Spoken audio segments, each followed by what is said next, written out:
Alright, well, I figured I'd ring in the new year with a new video, as usual. With the Peterbilt 359 madness last month, I kind of strayed away from my usual content, which is garden tractors and agricultural stuff, and I appreciate all the support you guys have given me, and I'm still pretty overwhelmed at the huge influx of subscribers, and I'm back up at school now. We started another semester, so in the next couple of weeks, Ryan and I will be working on the 359 again. And for those of you who don't like the garden tractor content, like I said, bear with me. This is what my channel got started on many years ago, and I've made a lot of friends through the garden tractor hobby, so, you know, I don't want to stray from my roots. I still have to cater to my old friends and longtime subscribers, so I'm still going to be making garden tractor videos every now and then. So anyway, I figured I'd start off the new year with another garden tractor video, since it's been a while since I've made one. I just wanted to show you guys a couple of my new projects. Well, this one here isn't really a new project. This is a tractor we're building for the club here at Penn State. I've been a member of this club for a few years now, and as you can see, we're just starting to, you know, get four wheels on the ground, so that'll be taking off in the next couple weeks. But I wanted to make a video on this garden tractor that I recently picked up. I've talked about it on Facebook and on a couple forums, but I haven't shown it in a YouTube video yet, so now it's time for its debut. So those of you who have been around for a while, you may remember the Cub Cadet 1811 I had about this time last year. I picked that tractor up just down the street from me for pretty cheap. It didn't run and was missing a lot of parts, like the grill and side panels, and the carburetor was messed up, and it had a lot of little things wrong with it. So I fixed it up, got it in good running condition, and sold it for a couple bucks, and it was a pretty cool tractor once I got it running and got all the quirks fixed on it. But ever since I sold it, I kind of regretted getting rid of it. I always wanted another one. I have a thing for these 82 series or spread frame Cub Cadets, as some guys like to call them. And like I said in the past, my friend Cody, Garden Tractor Geek, he owned a Cub Cadet 782 a couple years back. It was a first year International Harvester built one, so it was painted red and had the cast iron rear in it. And it had a pesky Kohler KT17 Series I in it that we had a lot of difficulty trying to bring to life. Eventually he did get it running, but he just couldn't get it to run right, so he ended up selling it. And the Magnum 18 that they eventually started using in the later models, like the 1811 and 1812, is basically the same engine, except it uses electronic ignition, which is a little bit more reliable. So the one I had in my 1811 really wasn't a bad engine. It ran pretty good. I just never had, you know, any attachments for it, and it was a slightly different animal from what I was used to, because I've had a lot of experience with Onan engines, especially in the John Deere 316s and 318s that I've worked on in the past, which I do plan to buy another one within the next year or so just to fix and flip. But like I said, for those of you who know me, you know that I'm a pretty big fan of Onan engines. They don't make them anymore. They were bought out by Cummins, so parts are, you know, the price of parts is through the roof, and that's why so many people try and stray away from them, especially the Cub Cadet guys. But if you find one that's been really well maintained and has, you know, received proper care, they will outlast most other small engines.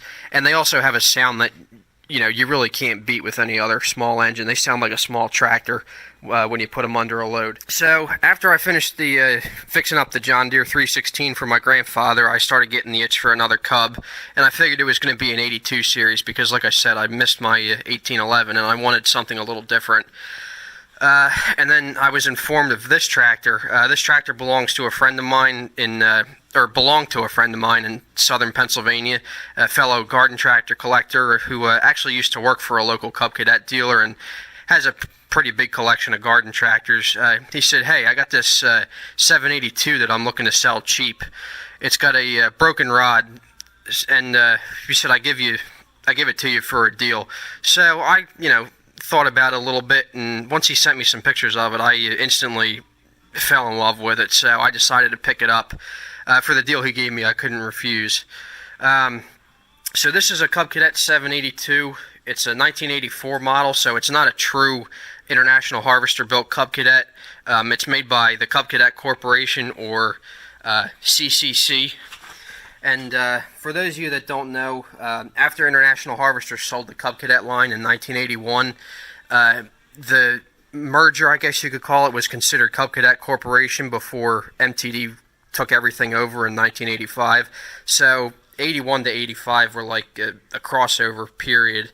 In this time period, CCC was using up a lot of the leftover parts from the red tractors that International Harvester built, and they were producing new tractors with the old white and yellow paint scheme.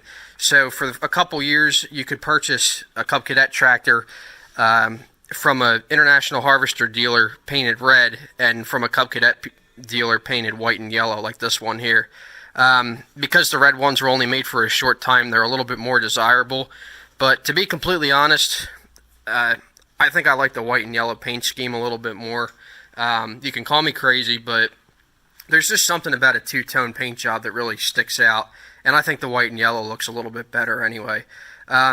Everyone always goes for the red 782s and other 82 series, but I wanted a white and yellow one. And this one turned out to be in such nice mechanical and cosmetic shape. I mean, aside from the engine, that's a different story. But being a very early 1984 model, this is actually one of the very last 782s to leave the factory with a Series I Kohler KT17.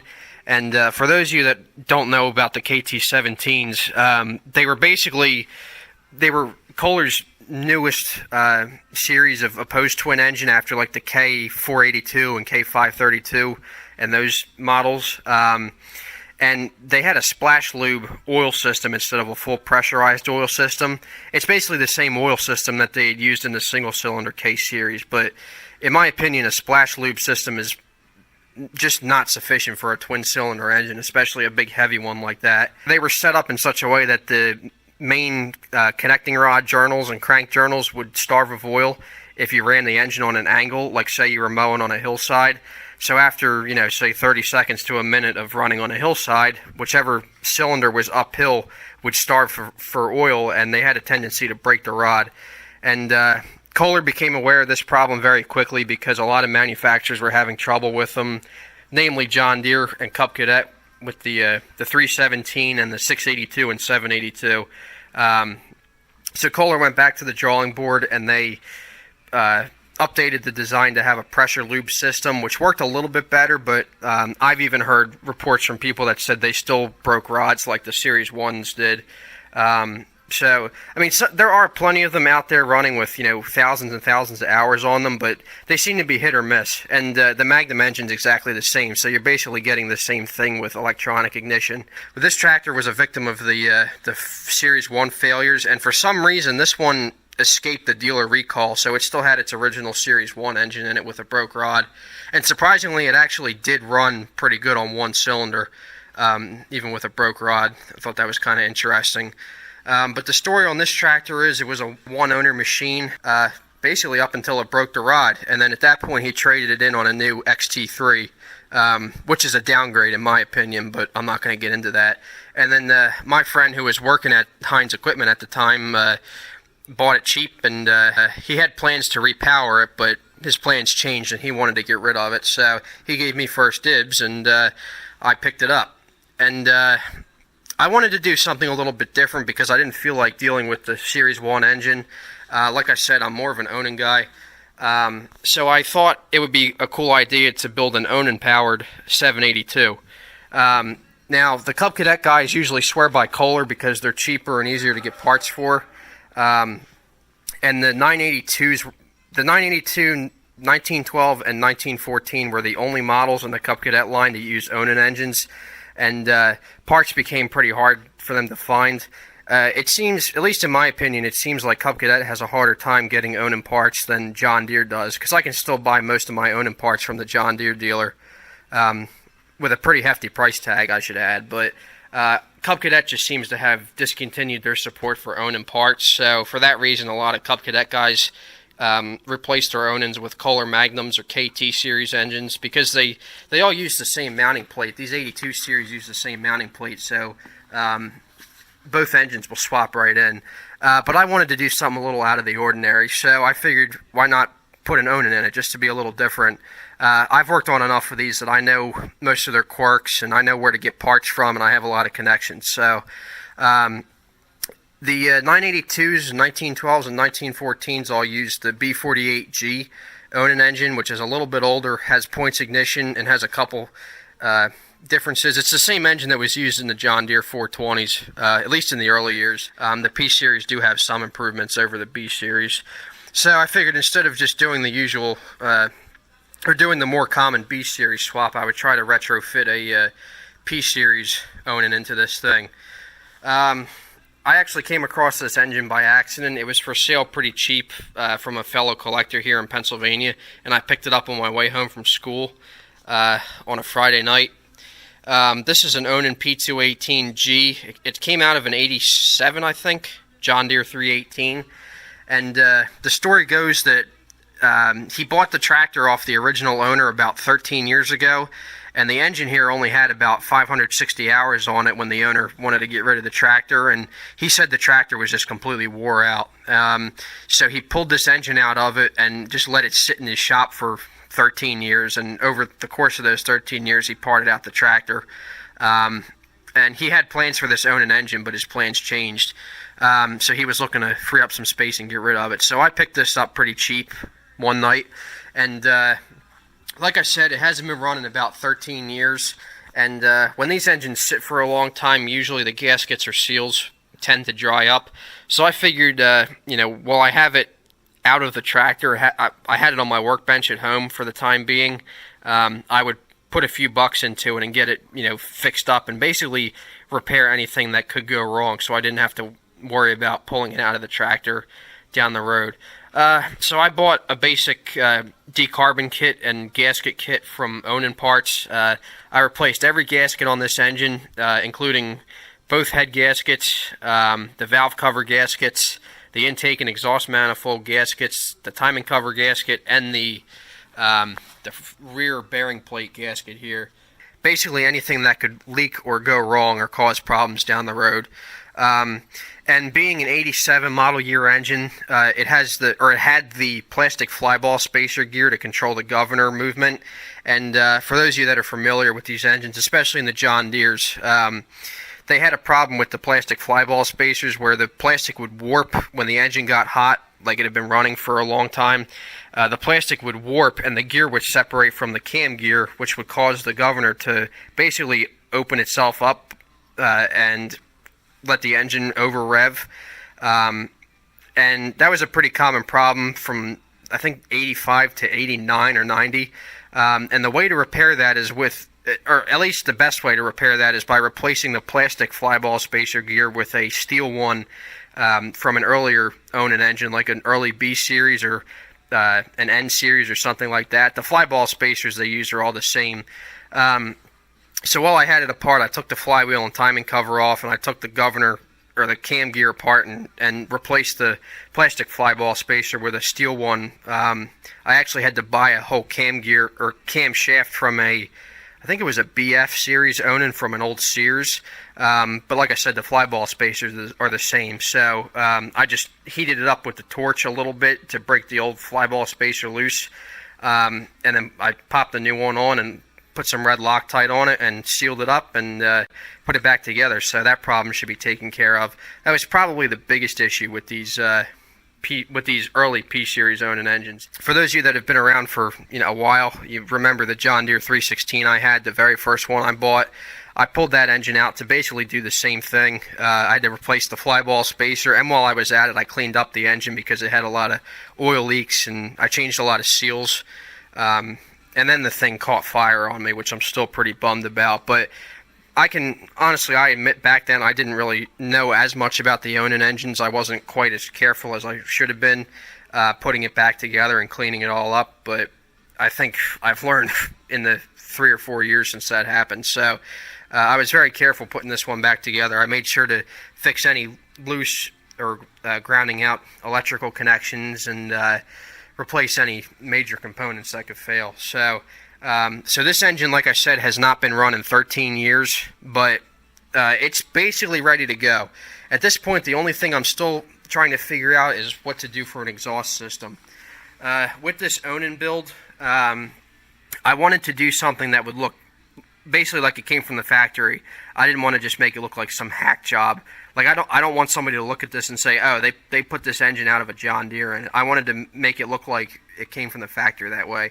So I decided to try to adapt some of the parts that were used on the 982 tractors, like the dual muffler setup. Being from a John Deere, it originally had that muffler, the big single muffler, but for some reason Cub Cadet used these dual smaller mufflers here, which have their own special header pipes and all that. And these mufflers are not very easy to find. You can see these have a couple small cracks that I have to weld up and seal. So I'm going to work on that pretty soon. But like I said, the 982 mufflers are not very easy to find. I was lucky enough to pick these up from a Facebook deal, and with that I also picked up the 982 exhaust shrouds.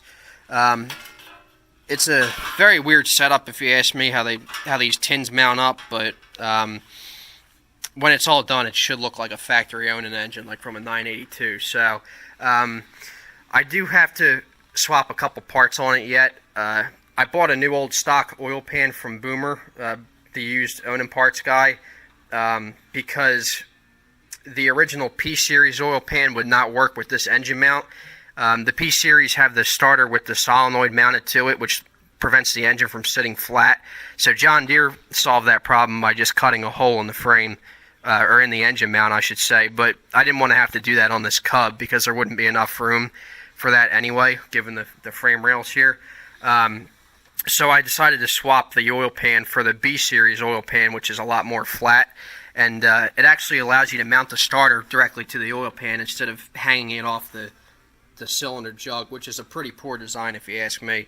So I got a new old stock oil pan from Boomer and a brand new starter, but I found out that it's actually not the right one for a Cub Cadet Onan. The Cub Cadet Onan engines have a oil pan where the dipstick tube, instead of going straight up like that, it actually goes out on an angle. And with the way this dipstick tube is set up, it actually prevents me from mounting up the 982 exhaust manifold pipe on this side, because the pipe has to go straight out and the dipstick tube is in the way, so that can't happen. So I was kind of pissed to find that out. So I'm going to have to pull the engine out again and replace the oil pan. But I have a line on the correct 982 oil pan, so it's not that hard to pull these engines out anyway. The engine fits like a glove, though. I mean, it's dimensionally about the same as the original Kohler, and it bolts right up to the existing engine mount because they have several sets of holes. And I had to replace the throttle cable with a 982 throttle cable that was a little bit longer, and the choke cable fits. I mean, I don't have it hooked up, but the choke cable fits on the carburetor, so I didn't have to worry about that. Oh, by the way, the carburetor on this is brand new. That's about a $250 part, and I'd say for what I paid for the engine, I got a pretty good deal. He included the original carburetor too, in case I need it. Now for the driveline, because the flywheel on the Onan is so much higher up than the original Kohler flywheel, I was not able to reuse the original straight shaft that came with the 782. And I asked around to get some advice, and all the Cub Cadet guys suggested I go with a CV style drive shaft, which is like a universal joint type drive shaft from a later Cyclops Cub Cadet from the 90s. So that's what I decided to do. I got in touch with a member of the Only Cub Cadets forum, who's a long-time or professional machinist out here in Pennsylvania, and he custom built me a CV drive shaft for this thing. I'll throw some pictures in the video. And the CV drive shafts are supposed to hold up to abuse a lot better. And in this case, it was important that I used a CV joint because, like I said, there's a difference in height between the flywheel and the input shaft on the hydro pump. So the original straight shaft would have been useless. And the CV shafts have grease fittings, so they should last a little bit longer. So this drivetrain is basically bulletproof. The drive shaft itself is actually out of I think an 1862, but it was shortened to match the correct length needed. And I also had the guy build me some custom adapters. There's the adapter plate on the flywheel there was custom made, and the adapter plates on the the input shaft to the hydro were custom built too to accommodate the drive shaft, and everything bolted right up and fits perfectly. So I just have to, once I change the oil pan out and put the engine back in, I just have to make sure it's perfectly aligned so that there's no vibration. So that's that. As you can see, the rest of the tractor's in really good shape. It doesn't have a whole lot of slop in the steering, which is pretty rare for a Cub Cadet. And this one happens to have dual hydraulic remotes, which technically makes it a 784 by CCC's nomenclature. So that was another reason I wanted this tractor, because it's got the dual hydraulic remotes. So that was a nice feature to have. I know this tractor was used for mowing because it came with a 44-inch mower deck, which I don't have on it right now. It's actually sitting at Cody's. I'm looking to sell that deck, so if anybody's interested in a 44C deck, hit me up. But it was used for mowing, and I'm pretty sure it was also used for plowing snow because it has the dual hydraulic remotes, which means that it has front hookups for the plow angle. So that's a nice additional feature to have. And this is going to be a long-term build. It's not going to, unfortunately, I don't think I'm going to have it ready for PA Plow Day, but I do plan to use this as a mostly sleeve hitch tractor and as a yard tug, and maybe do a little bit of mowing with it. But we'll see. In the long run, I do plan to get some ag tires for it, get some weights, get a rear lift and a 3-point lift, as Cub Cadet calls it, which is basically just their version of a sleeve hitch. I had one on my 86 and my 129, but I wish I had kept the sleeve hitch assemblies because I would have just swapped them over to this. This has the aluminum rear, which, according to most of the Cub Cadet guys, is the less desirable rear end to have. A lot of guys prefer the cast iron one, but if you ask me, aluminum is just as durable. I mean, it dissipates heat a lot better, and these aluminum Cub Cadet transaxles actually have much stronger internals. The axles and the carriers are beefed up a little bit heavier than what was in the cast iron rears. So the only things you really have to worry about with these are cracking the aluminum axle tubes, but that happens if you let the frame flex too much, and there is a solution to that. There's a company called Extreme Motor Works online. They sell a lot of aftermarket and reproduction parts for Cubs, and they sell a set of braces that bolt the axle tubes to the frame rails to keep them from flexing too much. So at some point down the road, I am going to install a set of those braces just to give it some, extra ruggedness. And I would, at some point in the future, I don't know when, probably be a few years from now, I would like to install power steering on this. Basically, I guess you could say I'm just trying to make this like a Cub Cadet version of a John Deere 318. I'm trying to give it all the same features, just for the heck of it. Just figured it'd be something a little bit different.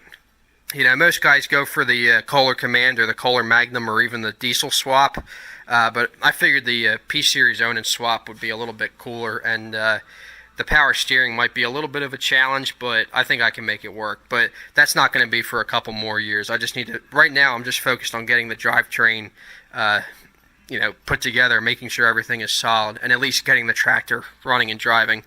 As you can see, I've got the box of muffler parts, and I have a whole box of extra fluids and spare parts for it that I have yet to put on. But anyway, that's basically the 782 project, or I guess you could say 784 project.